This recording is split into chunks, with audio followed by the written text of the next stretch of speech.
안녕하세요. 정치를 쉽게 풉니다. 정치의 10단. 오늘 대장동 재판에서는 이재명 대표 측근 정진상 실장과 유동규가 만났습니다. 여기서 유동규는 대장동 개그맨으로서의 면모를 또 한 번 보여줬고, 되려 이재명 당시 성남시장의 일처리가 어떠했는지를 역설적으로 보여줬습니다. 익히 아시겠지만 유동규는 지난 검찰에서의 진술과 현재 법정에서의 증언이 크게 차이가 나고 있습니다. 또한 시작은 늘 창대했으나 마무리가 늘 초라해지는 모습을 보이고 있습니다. 그것은 아마도 위증죄를 걸고 법정에서 말하기 때문일 것입니다. 오늘도 유동규는 그런 모습을 반복했습니다. 자, 유동규는 오늘도 큰 소리를 치며 이렇게 시작했습니다. 정진상이 어떤 사람인지 다 밝혀내겠! 저도 정진상을 신문할 수 있는 거냐? 그러니까 유동규는 이재명 밑에서 함께 일했던 동료이자 상사였던 정진상의 치부를 많이 알고 있다. 오늘 다 밝혀내겠다. 그리고 이재명 대표가 유동규를 직접 신문했듯이 나도 정진상을 직접 신문할 수 있는 거냐? 이렇게 호기롭게 물었던 겁니다. 여기에 재판부는 그럴 수 있다. 다만 합리적이고 차분하게 재판에 임해달라고 요청했다고 합니다. 재판부 역시 유동규의 격정적인 스타일을 익히 알고 있는 겁니다. 자, 먼저 정진상 변호인은 유동규에게 이렇게 질문했습니다. 대장동 민간업자들이 민간 개발을 원했지만 성남시가 안 들어주지 않았느냐? 민간업자들은 환지 방식을 원했지만 성남시는 수용 방식으로 하지 않았느냐? 여기에 유동규는 맞다. 뇌물은 대가성이 있는 돈이어야 하는데 이 대표와 정 전 실장은 민간업자들의 주요 5대 요구사항을 왜 하나도 안 들어준 것이냐? 결국 김만배에게 주도권이 넘어가고 김만배 주도하에 사업자로 선정되지 않았느냐? 그러니까 대장동 업자들과 이재명 대표가 짜고 쳤다면 그들의 요구대로 진행되어야 하는데 그 요구가 하나도 진행되지 않았다는 것을 유동규조차 인정하고 있는 겁니다. 하지만 동시에 유동규는 김만배 회사로 끝내 선정되지 않았냐며 논점을 옮긴 겁니다. 여기에 정진상 변호인이 다시 묻습니다. 대장동 공모사업자 선정은 성남도시개발공사에서 증인이 권한을 갖고 한 게 아니냐? 저는 기획본부장일 뿐 이 대표 마음대로 다 했습니다. 공모를 내는 건 성남시로부터 위탁받아야 하는 일이고 모든 과정은 당시 성남시장이었던 이 대표에게 보고가 되었었습니다. 심사하고 사업자 선정하는 건 공사에서 하는 일이 아니냐? 우리가 하는 일이 맞다. 인정했습니다. 자, 결국 이재명은 대장동 일당의 요구를 하나도 들어주지 않았다고 하니까 유동규는 김만배 회사로 끝내 선정된 것은 이재명이 했다라고 말했는데 그걸 선정한 건 너다라고 말하니까 맞습니다라고 인정을 한 겁니다. 와, 이거 코미디 아닙니까? 매번 이런 식이에요. 처음에는 막 시원시원하게 뭐 다 밝히겠어, 다 죽었어 뭐 이러다가 꼬치꼬치 캐물으면 인정합니다. 위증죄가 걸려있으니까. 자, 그리고 유동규는 그 나무게 이재명은 씨알도 안 먹힌다 이런 류의 발언을 했습니다. 자, 정진상 변호인이 묻습니다. 포장해서 시장님께 던져준다는 유동규 너의 워딩을 보면 실제 내용을 그대로 보고하는 것이 아닌 적절히 포장해 보고하면 통할 수 있다는 뜻이 아니냐? 라는 질문에 유동규는 이재명에게 그게 통할 수 있는 사람은 아무도 없다. 자, 그러니까 정영학 녹취록을 보면 유동규가 대장동 일당 앞에서 내가 이재명하고 남다른 사이니까 잘 포장만 해서 던져주면 사업이 알아서 잘 진행될 거야 라고 말한 적이 있는데 그걸 정진상 변호인은 이재명이 만만했다는 얘기냐? 라고 물었는데 여기에 유동규는 이재명은 절대 만만한 사람이 아니다. 이재명에게 그게 통할 수 있는 사람은 아무도 없다라고 말하면서 마치 남욱이 이재명을 두고 로비? 씨알도 안 먹혀 라고 말한 것과 비슷한 소리를 했던 겁니다. 아니, 유동규는 지금까지 이재명을 두고 무능하고 부패한 공무원이라고 몰아갔으면서 지금 와서는 유능하고 씨알도 안 먹혔다는 얘기를 하는 겁니다. 이건 완전히 진술이 서로 부딪히고 있습니다. 그리고 정진상 변호인이 유동규에게 이렇게 물었습니다. 검찰 조사 당시에 검사 믿고 진술할게 라고 증인이 발언했는데 그 이유가 뭐냐? 그동안 정말 진실을 밝혀줄 검사를 보지 못해서 내가 뒤집어 쓰고 말지 라고 생각하고 견디고 참아왔다. 검사가 계속해 묻길래 다 수사할 자신 있냐? 라고 물은 후 솔직하게 털어놓은 것이다. 변호사님은 똑같은 일을 당하면 한 번에 다 털어놓을 거냐? 야, 그러니까 유동규는 거짓 진술을 해오다가 검사 믿고 진술할게 말한 이유부터 진실을 말했다는 겁니다. 내 형량을 줄여준다고 약속하는 검찰 믿고 진술하겠다는 의미가 아니라 몸통까지 다 수사하겠다는 검찰 믿고 진술하겠다는 의미였다는 겁니다. 결국 유동규의 목표는 이재명이었다는 겁니다. 내가 말을 바꾼 이유는 이재명을 잡기 위해서였다는 겁니다. 자, 이 대목은 정말 어마어마하게 중요하고 이 대장동 재판에서 핵심 중에 핵심입니다. 뭐 아까도 말씀드렸지만 오늘도 유동규는 정진상에게 뇌물을 준 그 대가가 뭐냐는 질문에 동생 칭호를 받았다는 그 우스꽝스러운 대답을 했습니다. 뭐 문학적인 표현이죠. 물질적인 대가는 없었다 이런 말입니다. 즉 뇌물 성립이 안 되는 얘기를 지 스스로 한 겁니다. 그래서 지 발등을 찍은 건데 이런 코미디 같은 말을 따질 필요조차 없이 자기 증언의 뿌리를 뒤흔드는 말을 했던 겁니다. 자, 유동규는 나는 말이야 이재명을 잡기 위해서 말을 바꾼 사람이야 이렇게 말을 하고 있습니다. 그런데 판사 입장에서 생각해보면 이재명에게 복수하려고 마음먹은 사람의 증언을 있는 그대로 믿을 수가 있냐고요. 그에게 악의가 있다고 생각할 수밖에 없는 겁니다. 자, 악의든 정치적 의도든 뭐 형량거래 의도든 어떤 의도가 있는 게 분명해지면 그 진술의 신빙성은 떨어지는 겁니다. 그런데 유동규는 이 법정에서 계속 그 악의를 드러내고 있습니다. 왜?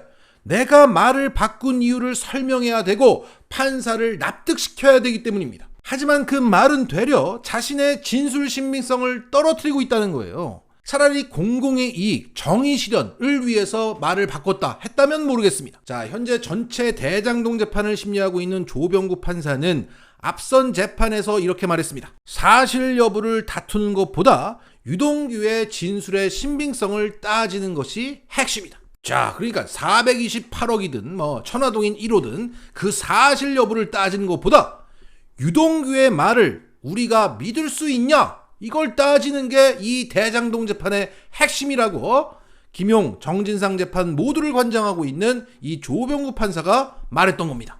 그러면 이 조병구 판사가 어떤 맥락에서 이런 말을 했는지 올해 3월 14일 김용 재판으로 이동해 보겠습니다. 오늘 영상은 좀 기네요. 뿅! 이날 재판에서의 쟁점은 유동규가 왜 말을 바꿨는지였습니다. 검찰 믿고 진술할게 라고 말한 그 시점에 왜 변심을 시작했냐. 그 이유를 유동규는 가짜 변호사 때문이라고 증언했습니다. 자, 유동규는 법정에서 이렇게 증언했습니다. 10년을 바쳐왔지만 이재명이 가짜 변호사를 붙인 그날부터 진실을 말해야겠다고 결심했다. 자, 이날 나왔던 유동규의 증언을 요약하면 이겁니다. 2021년 9월 대장동이 터지고 자신이 구속되자 이재명 쪽에서 변호사 2명을 붙여줬다는 거예요.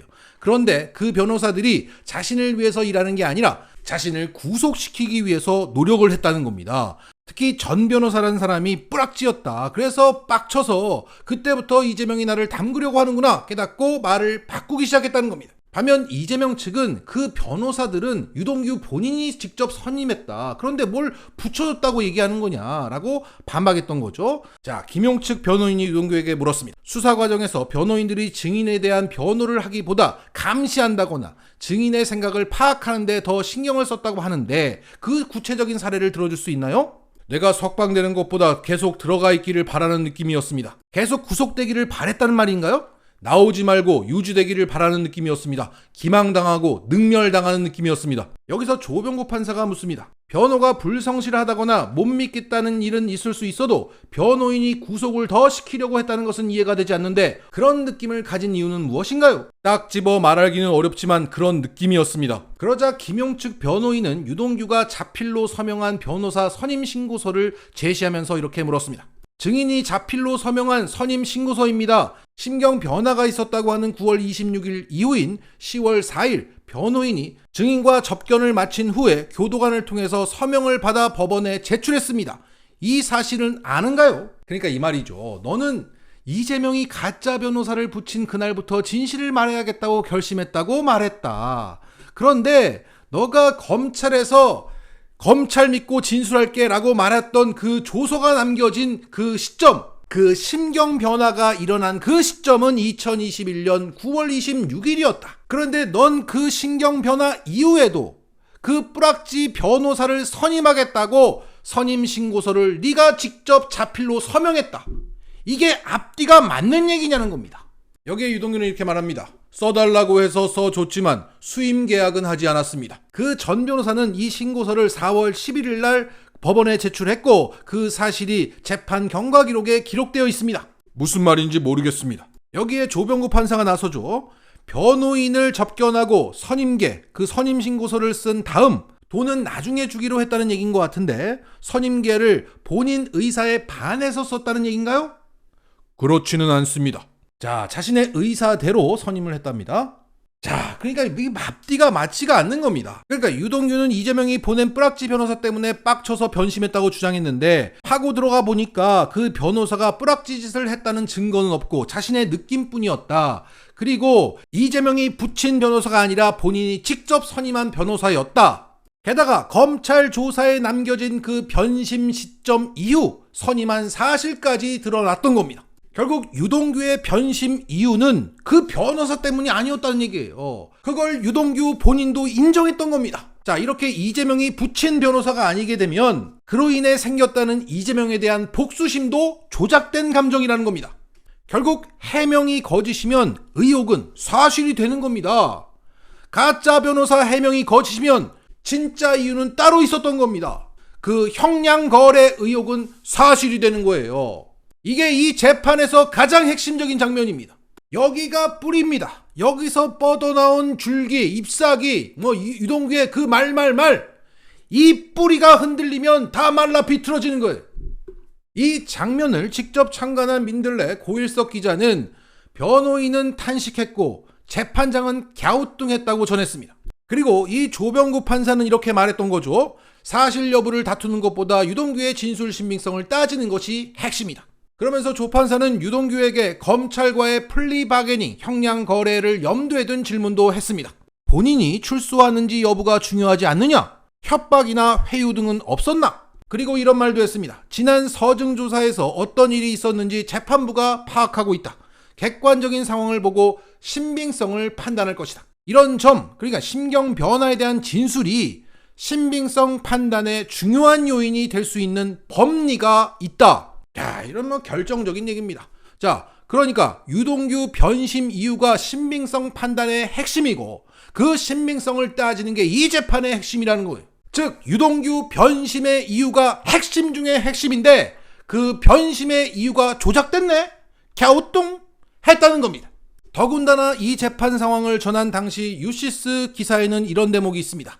이 밖에도 재판부는 대장동 사건에 이어 별건 수사 진행에 따른 심경 변화에 대해서도 집요하게 물었다. 재판부가 심경 변화 계기에 대해서 유 전 본부장 측에 상세한 답변을 요구한 것은 이 지점에 대한 판단으로 전체 발언의 진정성을 가늠할 수 있기 때문으로 풀이된다. 자, 지금까지 내용을 정리를 하고 마치겠습니다. 아유, 길죠? 증거는 없고 진술만 있는 대장동 재판에서 유동규의 증언이 의심받는 이유는 그가 검찰 조사 단계에서 말을 바꿨기 때문입니다. 그래서 조병구 판사도 줄곧 그 변심의 이유에 주목하고 그게 핵심이라고 강조를 해왔는데 그 변심의 이유가 3월 14일 재판에서 조작임이 드러났습니다. 그 뿌락지 변호사는 조작됐고 따라서 이재명에 대한 배신감 또한 만들어졌다는 얘기입니다. 그런데 5월 9일 재판에서도 유동규는 이재명이라는 몸통까지 다 수사할 거라는 검찰 믿고 진술을 바꿨다고 증언한 겁니다. 그 악의가 있는 증언 자체도 문제지만